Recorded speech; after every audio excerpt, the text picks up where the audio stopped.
안녕하세요. 양문교회 박철호 목사입니다. 목마름 성사학당 창세기 14장 연구 오늘도 함께 시작하도록 하겠습니다. 역시 귀납조 성경연구법 순서에 따라서 함께 살펴보려고 합니다. 먼저 함께 기도하겠습니다. 거룩하신 하나님, 오늘도 우리가 창세기 14장 말씀을 함께 읽고 묵상하며 또 하나님의 선하신 뜻을 함께 알아가기를 소망합니다. 하나님, 이 시간 사랑하는 주의 백성들 가운데 말씀을 공부할 때에 또 하나님의 지혜와 계시의 영을 부어주시어서 하나님의 말씀을 잘 깨달아 알아갈 수 있는 저희 모두가 되게 해주시옵소서. 우리가 부족하고 연약합니다. 하나님 솔로몬에게 주셨던 그 지혜가 저희에게 부어져서 하나님 말씀을 잘 알게 하시고 또 말씀대로 순복하며 또 복된 삶을 살아가는 기쁨의 삶을 살아갈 수 있는 저희 모두가 되게 하여 주옵소서. 예수님의 이름으로 감사하며 간절히 기도드립니다. 아멘. 말씀 같이 읽도록 하겠습니다. 말씀은 창세기 14장 1절부터 마지막 절까지 처음부터 끝까지 전체적인 내용을 소리내어서 함께 읽도록 하겠습니다. 당시에 신할 왕 아므라벨과 엘라살 왕 아리옥과 엘람 왕 그돌라오멜과 고임 왕 디다리, 소돔 왕 베라와 고모라 왕 비르사와 아드마 왕 시납과 스보임 왕 세메벨과 벨라 곧 소알 왕과 싸우니라. 이들이 다 시딤 골짜기 곧 지금의 염해에 모였더라. 이들이 12년 동안 그돌라오멜을 섬기다가 제13년에 배반한 제14년에 그돌라오멜과 그와 함께한 왕들이 나와서 아스드롯 가르나임에서 르바 족속을, 함에서 수수 족속을, 사웨 기랴다임에서 엠 족속을 치고 호리 족속을 그 산 세일에서 쳐서 광야 근방 엘바란까지 이르렀으며 그들이 돌이켜 엠미스밭 곧 가데스에 이르러 아말렉 족속의 온 땅과 하사손 다말에 사는 아모리 족속을 친지라. 소돔 왕과 고모라 왕과 아드마 왕과 스보임 왕과 벨라 곧 소알 왕이 나와서 시딤 골짜기에서 그들과 전쟁을 하기 위하여 진을 쳤더니 엘람 왕 그돌라오멜과 고임 왕 디달과 신할 왕 아므라벨과 엘라살 왕 아리옥 네 왕이 곧 그 5왕과 맞서니라. 시딤 골짜기에는 역청 구덩이가 많은지라 소돔 왕과 고모라 왕이 달아날 때에 그들이 거기 빠지고 그 나머지는 산으로 도망하매 네 왕이 소돔과 고모라의 모든 재물과 양식을 빼앗아가고 소돔에 거주하는 아므람의 조카 롯도 사로잡고 그 재물까지 노략하여 갔더라. 도망한 자가 와서 히브리 사람 아브람에게 알리니 그때에 아브람이 아모리 족속 마므레의 상수리 숲을 근처에 거주하였더라. 마므레는 에스골의 형제요 또 아넬의 형제라. 이들은 아브람과 동맹한 사람들이더라. 아브람이 그의 조카가 사로잡혔음을 듣고 집에서 길리고 훈련된 자 318명을 거느리고 단까지 쫓아가서 그와 그의 가신들이 나뉘어 밤에 그들을 쳐부수고 다메섹 왼편 호바까지 쫓아가 모든 빼앗겼던 재물과 자기의 조카 롯과 그의 재물과 또 부녀와 친척을 다 찾아왔더라. 아브라함이 그돌라오멜과 그와 함께한 왕들을 쳐부수고 돌아올 때에 소돔 왕이 사회 골짜기 곧 왕의 골짜기로 나와 그를 영접하였고 살렘 왕 멜기세덱이 떡과 포도주를 가지고 나왔으니 그는 지극히 높으신 하나님의 제사장이었더라. 그가 아브라함에게 축복하여 이르되 천지의 주제이시오 지극히 높으신 하나님이여 아브라함에게 복을 주옵소서. 너희 대적을 내 손에 붙이신 지극히 높으신 하나님을 찬송할지로다 하매 아브라함이 그 얻은 것에서 10분의 1을 멜기세덱에게 주었더라.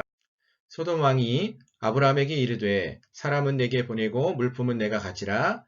아브라함이 소돔 왕에게 이르되 천지의 주제이시오 지극히 높으신 하나님 여호와께 내가 손을 들어 맹세하노니 내 말이 내가 아브라함으로 치부하게 하였다 할까 하여 내게 속한 것은 실 한 오락이나 들매끈 한 가닥도 내가 가지지 아니하리라. 오직 젊은이들이 먹은 것과 나와 동행한 아넬과 에스골과 마므레의 분깃을 제할지니 그들이 그 분깃을 가질 것이니라.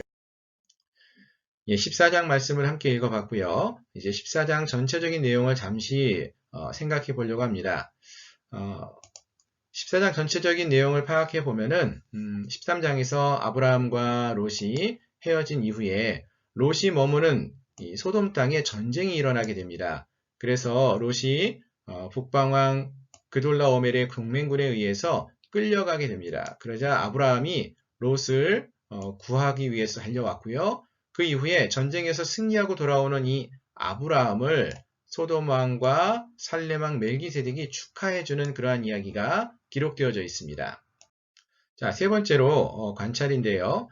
먼저 전 문맥, 창세기 13장의 내용을 잠시 생각해 보면은 13장에서는 롯과 함께 가나안 땅에서 애굽에서 가나안으로 돌아온 아브라함의 이야기, 그리고 그 아브라함과 롯이 함께 있다가 롯이 떠나는 이야기, 그리고 혼자 남은 아브라함의 이야기가 나타나고 있었습니다. 특별히 눈에 보이는 좋은 것을 따라서 선택하고 떠났던 이 롯과 그리고 눈에 보이지 않는 하나님의 약속을 받았던 아브라함의 이야기가 이 13장 전체에서 다뤄지고 있었습니다. 자, 그럼 오늘 14장 말씀을 문단 나누기 한번 해보려고 하는데요. 이제 많은 분들이 숙제를 내신 걸 봤어요. 봤더니 잘 나누셔요. 문단 나누기를 너무나 잘 하시는데, 이제 많은 분들이 문단 나누기를 좀 힘들어 하시는 분도 계시더라고요. 문단 나누기 어떻게 나누셔도 좋습니다. 틀린 거 없습니다. 말씀을 읽으시면서 우리가 이 말씀의 내용이 무엇인지, 뜻이 무엇인지를 조금 더 명확하게 알기 위해서 문단을 나누는 것입니다. 그래서 제가 여기서 나누는 것하고 다르게 나누었다, 틀린 게 아니에요. 그 말씀을 여러분이 읽으시면서 이해하시면서 문단을 나누시면 됩니다. 오늘 본문은 사실은 여러 가지로 문단을 나눠볼 수 있을 것 같습니다. 저는 그 가운데서 좀 간략하게 한 두 단락으로 크게 좀 나누어 봤는데요. 어떠한 그 주제, 전쟁이라는 주제를 가지고 좀 나누어 봤습니다. 전쟁, 그리고 시간을 좀 같이 생각해 봤는데요. 창세기 14장 1절로 16절에서는 세 번의 전투가 나옵니다. 1절부터 7절까지에서 첫 번째 전투, 이제 북방 왕들이 이제 정복하는 전쟁이고요. 두 번째 전투는 북방 왕과 남방 왕들이 싸우는 전투, 세 번째는 아브라함과 북방 왕이 싸우죠. 롯을 구원하기 위한 세 번째 전투. 이러한 전투의 이야기, 전쟁의 이야기가 14장 1절부터 16절까지 쭉 기록되어져 있습니다. 그리고 17절부터 24절은 이 전쟁이 끝난 이후의 이야기예요. 그래서 전쟁이 끝나고 아브라함이 롯을 구원해서 데리고 나올 때에 멜기세덱과 만나게 되고요. 소돔 왕과 만나는 이야기가 17절부터 20절, 21절부터 24절까지 기록되어져 있습니다. 그래서 저는 크게 세 번의 전쟁, 그리고 전쟁 이후 이 두 가지 단락으로 크게 나누어 보았습니다. 자, 이번에는 강조점 찾기입니다. 관찰을 할 때 여러 가지 방법을 통해서 우리가 관찰을 할 수 있다고 했습니다. 여기에 보면 대조, 반복어, 비교, 비유, 명령, 원인과 결과, 육하원칙, 언제, 어디서, 누가, 무엇을, 왜 이러한 것들을 찾아보면서 강조점을 찾으라는 거예요. 이런 게 있을 수도 있고 없을 수도 있어요. 또 이거 말고도 다른 이 본문이 말하고자 하는 강조점을 찾아볼 수 있습니다. 이런 대표적인 방법들이 있다라는 걸 생각하시면서 꼭 말씀을 다시 한번 읽어보시면 좋겠고요. 오늘 14장에서는 몇 가지 좀 관찰을 해보면은 반복되는 단어들 또 반복되는 주제가 나와 있었습니다. 싸우다, 치다, 이런 싸움과 관련된 그러한 주제가 많이 나왔죠. 그래서 전쟁이 많이 참 나오고 있습니다. 세 번에 걸친 전쟁이 나오고 있어요. 반복되는 주제이죠. 그리고 이 주제에 따라서 문단도 나누어 볼 수 있었습니다. 또 대조가 있었는데요. 첫 번째와 두 번째 전투는 빼앗고 사로잡고 노력하는 이야기가 나왔다면은 아브라함의 전투는 빼앗긴 재물을 또 사람을 다시 찾아오는 또 자유케 해주는 그러한 전투였다. 그래서 이 둘의 관계가 대조를 이루고 있다 이렇게 볼 수 있겠습니다. 또 여러 장소가 언급되고 있었는데요. 우리가 잘 아는 것처럼 소돔과 고모라, 또 살렘, 예루살렘을 살렘이라고 부르기도 하고요. 이제 마므레라는 표현이 나왔는데요. 이 마므레는 13장 마지막 단락에서 보면은 헤브론에 있는 사는 그 마므레라는 종족이 사람들이 있었음을 말하면서 그 지역을 말하고 있죠. 그래서 마므레는 헤브론을 우리가 생각하시면 되겠고요. 단이라는 이스라엘의 가장 북쪽에 있는 지역의 이름도 등장하고 있었습니다. 예, 계속해서 관찰을 좀 더 해보려고 하는데요. 오늘 본문 속에서 관찰할 때 중요한 주제 중에 하나가 전투였죠. 3번에 걸친 전투가 나온다고 했습니다. 이 전투를 이룰 때 세 부류의 군대가 등장을 합니다. 첫 번째 부류는 북방의 연합군입니다. 이스라엘 북쪽에 위치해 있었던 북방 여러 나라들이 연합한 것인데요. 총 4개의 나라가 언급되어지고 있습니다. 엘람왕 그돌라오멜, 이 북방 연합군의 가장 지도자적인 역할을 하는 그돌라오멜 왕이 있고요. 시날 왕, 그리고 엘라살 왕, 고임 왕이 하나의 연합군을 이루어서 이제 남쪽을 침략해 옵니다. 그리고 이 남방 연합군들은 사실 이 북방 연합군의 그돌라오멜한테 통치를 받고 있는 그러한 속국이었습니다. 그러한 남방 연합군 5나라, 소돔 왕, 고모라 왕, 아드마 왕, 스보임 왕, 그리고 소알 왕. 예, 이들의 이름은 사실 유명하고요. 신약 성경에서도 아드마와 스보임이라는 이름이 등장하죠. 어쨌든 이러한 5개의 국이 사실 그돌라오멜의 속국으로 있다가 우리도 좀 살아보자 하고 이제 배반을 하는 거죠. 그래서 이 북방 연합군과 남방 연합군이 싸우는 이야기가 오늘 본문에 나옵니다. 자, 그런데 여기서 또 하나의 그룹이 등장을 하는데 아브라함의 동맹군이 등장을 합니다. 롯이 잡혀갔다는 이야기를 듣고 전투하러 가는데 아브라함 혼자 간 것이 아니라 그와 동맹을 맺고 있었던 아넬, 에스골, 마므레라는 이러한 부족의 사람들과 함께 총 318명이 함께 롯을 구하는 그 전투에 참여하게 되죠. 그래서 이 318명은 나중에 다시 한번 언급하겠지만 그냥 아브라함이 모두 데리고 있었던 그러한 하인들, 군인들이라기보다는 이러한 동맹군을 다 포함한 숫자가 아닐까 이렇게 생각을 해볼 수 있습니다. 자, 어쨌든 이들을 통해서 이제 3번의 전투가 벌어집니다. 그 중에서 첫 번째 전투는 어떤 전투냐면은 이 북방 연합군, 북방에 4개국이 있었죠. 엘람, 시날, 엘라산, 고임, 이 4개 나라 북방 연합군이 침략 전쟁을 합니다. 남쪽의 연합군이 이제 배반을 했다라는 소식을 듣고 침략을 하러 이들과 싸우려고 내려가면서 싸웠던, 그러니까 2번째 전투를 위해서 지금 북방 연합군이 북쪽에서 내려오고 있는데 그 전에 이 남방 연합군과 싸우기 전에 지나가면서 그 북쪽으로부터 남쪽으로 내려가면서 여러 지역들을 거치면서 뭐 아스드롯, 가르나임, 거기서 르바 족속을, 그리고 수수 족속, 또 엠 족속 등을 치고 또 아말렉 족속까지도 치면서 북쪽에서 내려오면서 침략 전쟁을 벌이는 이야기가 5절에서 7절까지 나오고 있습니다. 이 2번째 전투는 사실 이 북방 연합군과 남방 연합국, 이 14장에서 가장 핵심이 되는 기초적인 그런 전투였죠. 이 두 연합군이 전투가 본격적으로 이루어집니다. 8절부터 12절. 그 결과는 아주 남방 연합군이 완전한 패배였습니다. 그래서 이제 북방 연합군이 소돔과 고모라에 있는 모든 것을 다 빼앗아 가지고 이제 돌아가는 그런 이야기가 나오고요. 그 이야기가 이제 아브라함에게 들려지면서 3번째 전투가 벌어집니다. 그래서 이 북방 연합군과 아브라함 동맹군 간의 전쟁, 이 전쟁이 이제 13절부터 16절까지 기록되어져 있습니다. 자, 좀 지도로 조금 더 이것을 좀 우리가 살펴보면은 본문을 이해하는 데 많이 도움될 것 같고요. 첫 번째 그돌라오멜 연합군들이 이 북쪽에서 내려와서 공격을 하게 되는데요. 잠시 이스라엘 지도를 좀 먼저 설명을 드리겠습니다. 여기가 사해 바다고요. 요단강이 흐르고요. 여기 갈릴리 바다입니다.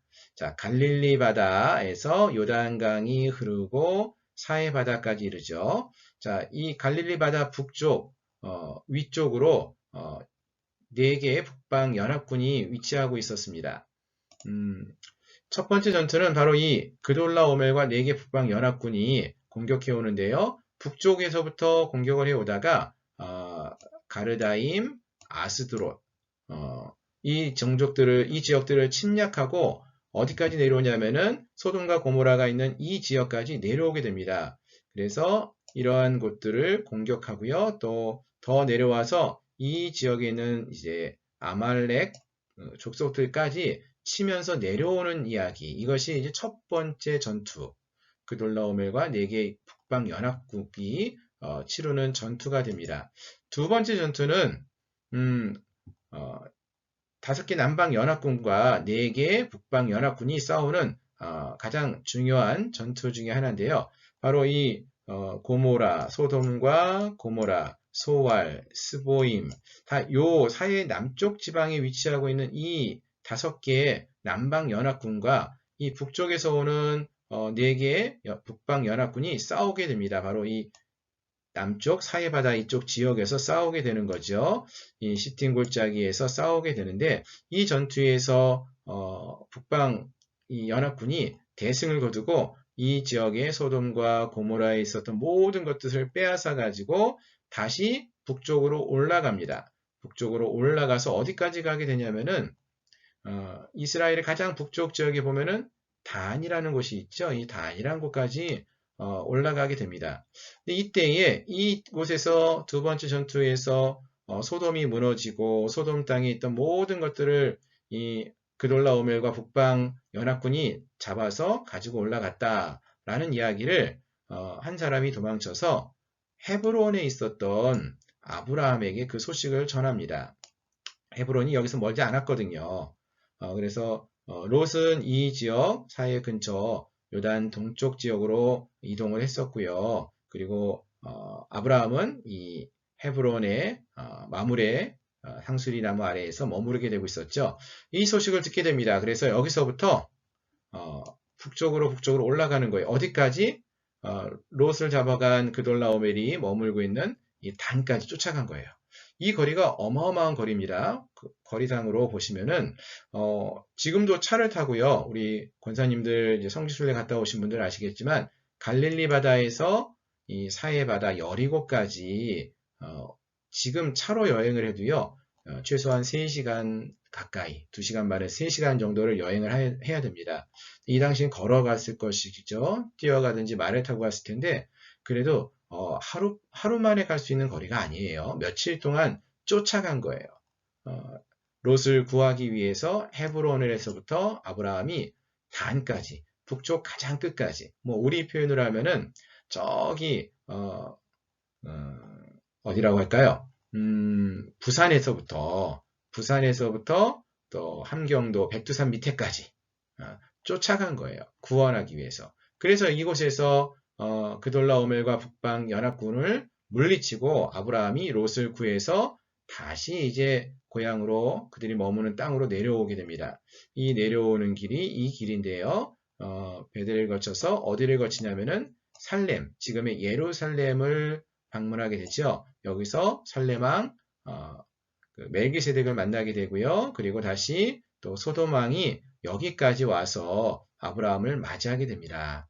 아브라함을 맞이하면서 당신이 모든 물건을 다 가지시고 사람을 우리에게 돌려주십시오. 이렇게 말을 했던 이야기가 이 살렘, 예루살렘에서 이루어지게 된다는 것이죠. 그리고 이제 헤브론으로 다시 돌아오는 이야기. 여기까지가 이제 창세기 14장의 이야기인데요. 지도를 통해서 보시면은 조금 더 우리가 잘 볼 수 있습니다. 첫 번째 전투, 두 번째 전투, 세 번째 전투입니다. 자, 네 번째로 이제 해석을 좀 같이 한번 살펴보려고 하는데요. 먼저 13장에서 이 14장이 어떠한 말씀인가 하면은 13장과 연관해서 보실 때 13장에서 롯과 아브라함이 각각 선택을 했었죠. 선택. 즉 13장에서의 선택의 결과가 바로 14장이라는 것입니다. 14장은 13장에서의 선택. 롯이 13장에서 어떤 선택을 합니까? 여호와의 동산 같고 애굽 땅과 같은 곳, 소돔과 고모라를 선택했죠. 그 당시에 롯의 선택이 훨씬 더 좋은 선택인 것처럼 보였습니다. 그런데 아브라함은 그때 어떤 선택을 했는가 하면은 눈에 보이지 않는 하나님의 약속을 선택했죠. 13장에서만 보신다면은 지금 당장은 롯이 선택한 것이 훨씬 더 지혜로운 선택인 것처럼 보였어요. 하지만 14장, 창세기 14장에서 보시면은 이 선택의 결과가 어떠했는가? 예, 롯의 선택의 결과는 12절에 보니까 소돔에 거주하는 아브라함의 조카 롯도 사로잡고 그 재물까지 노력해 하여 갔더라. 소돔 땅에 거하던 롯은 사로잡히고 그 재물도 빼앗긴 그러한 결과를 얻게 되었다. 이것이 13장에서 롯의 선택, 애굽 땅과 같이 보기 좋은 곳을 선택한 결과였다는 것이죠. 그럼 아브라함의 선택은 어떠했습니까? 눈에 보이지 않지만 하나님의 약속을 선택했습니다. 그 결과 17절, 18절에서 보시면은 전쟁을 치르고 롯을 구원해서 돌아오지요. 돌아올 때에 소돔 왕이 그를 영접하였고 살렘 왕 멜기세덱이 떡과 포도주를 가지고 나왔다라고 했어요. 그러니까 왕들로부터 영접을 받는 그러한 모습을 볼 수 있습니다. 이거는 이제 아브라함의 선택이 올바른 선택이었다라는 것을 분명히 말해주는 것입니다. 그래서 13장에서의 롯과 아브라함의 선택의 결과가 어떠한지를 14장이 말씀해주고 있다. 이렇게 볼 수 있습니다. 자, 두 번째로 이 14장에서 반복되어 나타나는 또 대조되어 나타나는 이야기가 있는데 바로 전투와 관련된 이야기입니다. 특별히 세 번의 전투가 있었는데요. 그 중에서 이 첫 번째 전투와 두 번째 전투의 경우는 그 전투의 목적이 비슷해요. 같습니다. 어떠한 전투의 목적이 있었는가 하면은 이 첫 번째와 두 번째 전투는 자기의 유익을 위해서 싸우는 전투였습니다. 왜 북방 왕들과 남방 왕들이 왜 싸웠습니까? 왜 남방 왕들이 왜 북방 왕들을 배반하고 배신했습니까? 자기 유익을 위해서예요.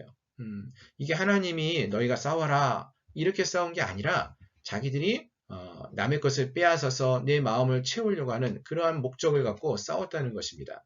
그래서 본문을 보시면은 반복되어 나타나는 단어 치고 어떤 나라를 치다 라는 것이 5절 7절에서 반복해 나오고요. 또 빼앗고 사로잡고 노력한다 어떠한 것을 남의 유익을 빼앗는 그러한 모습들이죠. 반복적인 메시지가 나옵니다. 자, 그런데 이 첫 번째와 두 번째 전투와 좀 다른 전투가 있어요. 세 번째 전투입니다. 아브라함의 전투인데요.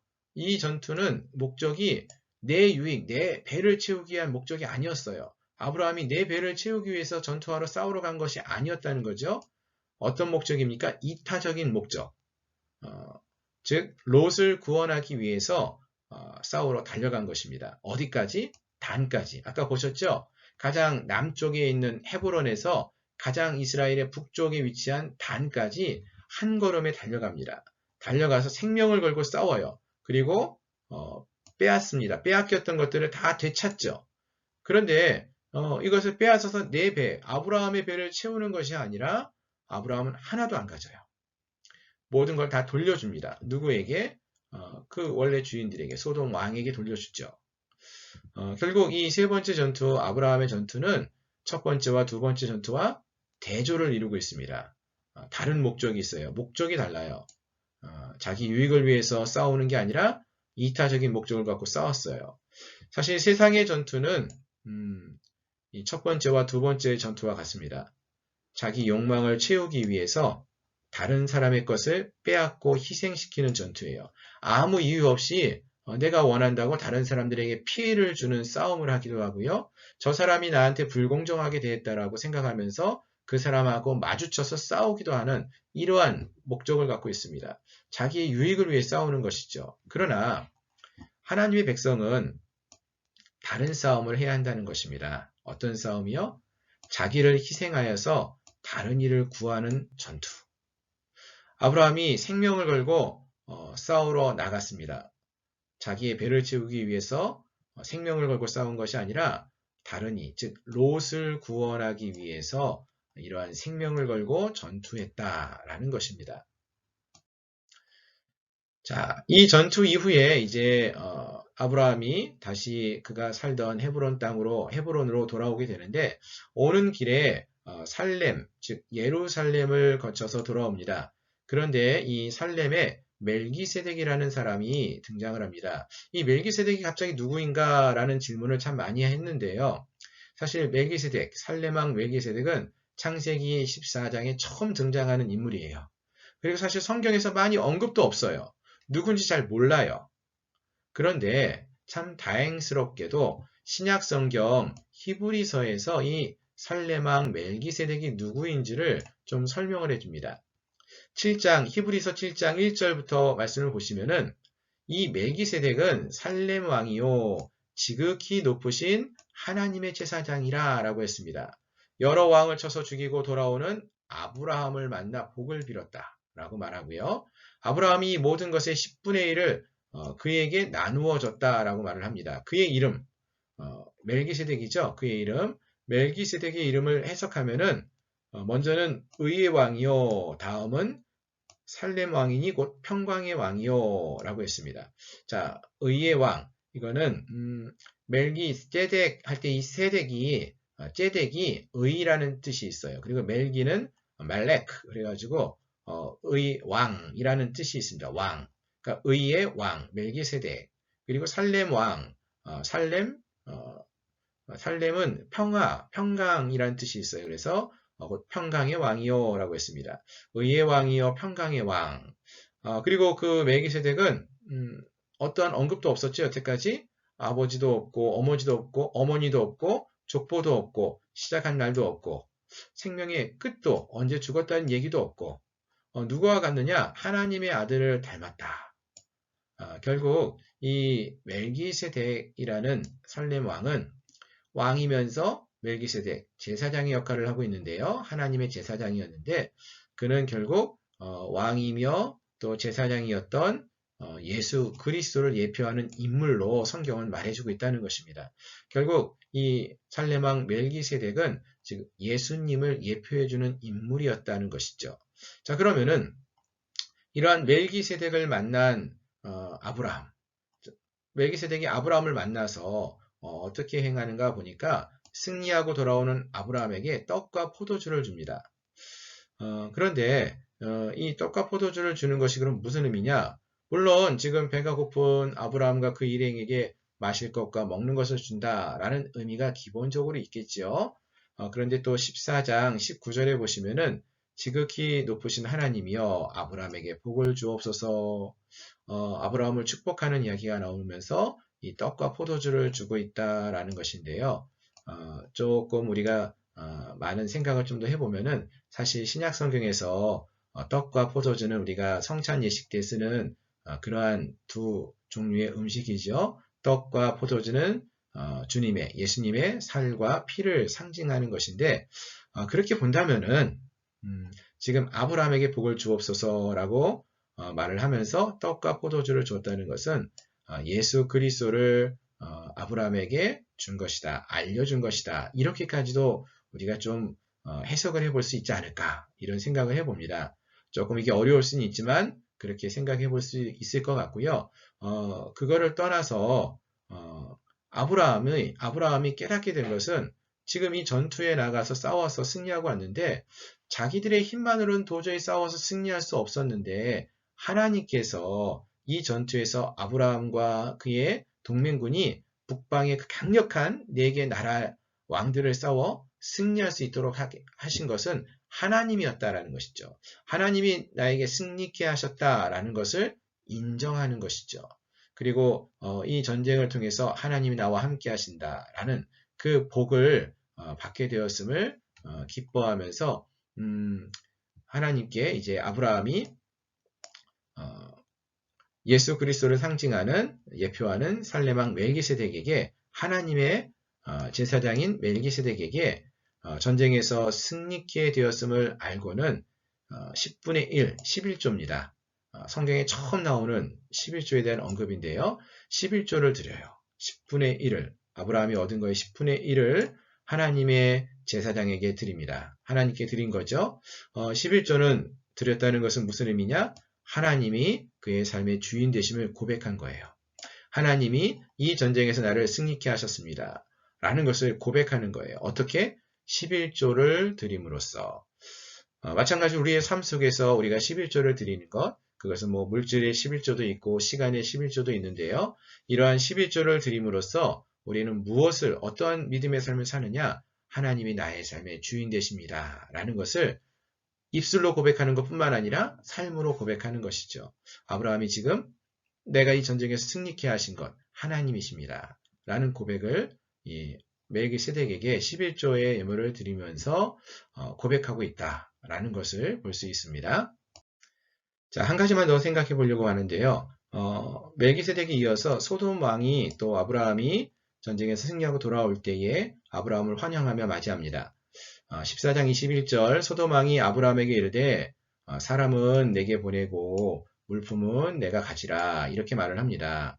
그러자 아브라함이 그래? 그럼 내가 사람들은 다 너한테 보내줄게. 그리고 물품은 내가 가질게. 이렇게 반응하지를 않았지요. 그 대신 뭐라고 말을 하냐면은 나 그렇지 않겠다. 너 사람도 네가 가져가고 데려가고 물품도 너 가져가라. 이렇게 말을 합니다. 왜냐하면은 내 말이 소돔 왕 말이 나중에라도 내가 소돔 왕이 아브라함 내가 부자 되게 만든 거 아니야. 이렇게 말할 수 있으니까 난 안 하겠다는 거예요. 너한테 속한 거, 내게 속한 것은 실 하나라도, 뭐 끈 한 가닥이라도 내가 가지지 않겠다라고 말을 합니다. 이것은 무슨 말인가 하면은 하나님만이 아브라함의 유일한 공급자가 되신다는 것을 믿음으로 고백한다는 거예요.